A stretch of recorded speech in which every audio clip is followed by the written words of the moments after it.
Нужно понять, что в той нише, в которую ты хочешь подняться, есть люди, есть акулы, есть просто звери долбаные, которые просыпаются каждый день и по 16, по 18 часов вливают в то, чтобы стать лучше, прокачать навыки, прокачать скиллы, прокачать бизнес, сделать все, что в их силах, чтобы занять львиную долю рынка, отшать всех, завоевать клиента, завоевать позиционирование в голове клиента.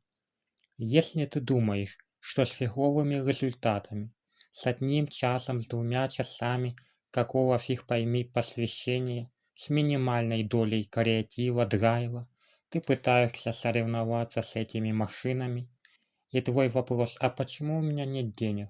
А почему меня никто не покупает? Почему мой сервис не продвигается? Почему мой блог никто не смотрит? Дружище, ибо соревнование слишком дикое, соревнование дичайшее.